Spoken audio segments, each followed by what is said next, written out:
আসসালামু রহমতুল্লাহ বারাকাতু। প্রিয় ভাইরা, আজকে আমি আপনাদের মাঝে এমন একটা বিষয় নিয়ে আসছি, এমন একটা বিষয়ের সম্পর্কে কথা বলতে আসছি, যে বিষয়ের যে রোগের রোগী বর্তমানে আমাদের যুব সমাজের মধ্যে বর্তমানে 100-তে প্রায় 30% যুবকরাই এই সমস্যাতে ভুগতেছেন।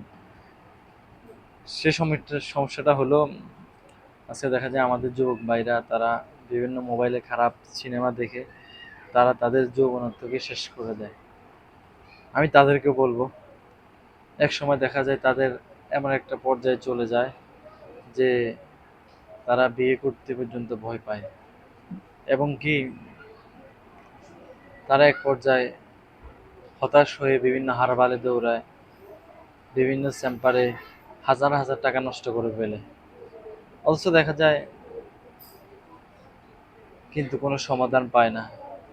আমি তাদেরকে বলবো, প্রিয় ভাইরা, আজকে আমি আপনাদের মাঝে এমন একটি খাবারের কথা নিয়ে আসছি, যেটা আমরা সব সময় আমরা রান্নার সাথে খাই, কিন্তু যেভাবে খেলে আমাদের উপকার হবে সেটা আমরা খাই না। তা হচ্ছে, ইউরোপ কান্ট্রিগুলোর মধ্যে তারা যদি এই সমস্যার সম্মুখীন হয়, তারা এই খাবারগুলো খেয়ে তারা উপকৃত হচ্ছে, কিন্তু আমরা এই খাবারগুলো নেওয়া খেয়ে আমরা বিভিন্ন ডাক্তারদের হার্বাল খেয়ে আমাদের আরো বেশি সমস্যার সম্মুখীন হচ্ছি। সেজন্য আমি সেই ভাইদেরকে বলবো, প্রিয় ভাইরা, আর নয় হতাশা, আর নয় ভয়, আসুন তাহলে এই খাবারটা জেনে নেওয়া যাক। তা হচ্ছে, প্রিয় ভাইরা, আমি আগে বলছিলাম যে আমরা রান্নার মধ্যে যে খাবারটা খেয়ে থাকি তা হচ্ছে আমাদের হলুদ।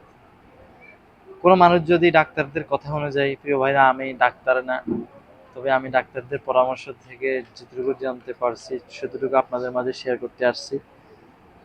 তো আপনাদের মাঝে আমি সে বিষয়টা জানাতে চাই, সেটা হলো, আপনি যদি প্রতিনিয়ত প্রতিনিয়ত সকালবেলা আপনি যদি কাঁচা হলুদ, অল্প কিছু কাঁচা হলুদ পানির সাথে মিক্স করে এবং সাথে 2 চামচ মধু দেন, এবং আপনি যদি খালি পেটে যদি প্রতিদিন খেতে পারেন, আমি বলবো অবশ্যই আপনি 2 সপ্তাহের মধ্যে আপনি আপনি ফলাফল পেতে পারবেন। সেজন্য আমাদের হাতের কাছে সেই খাবারটা আছে, আপনি কোনো সেম্পারেও যেতে হবে না, হারবালের পিছনে দৌড়াতে হবে না। আমি আপনাকে বলবো যে আপনি সেই খাবারটা খেয়ে দেখেন।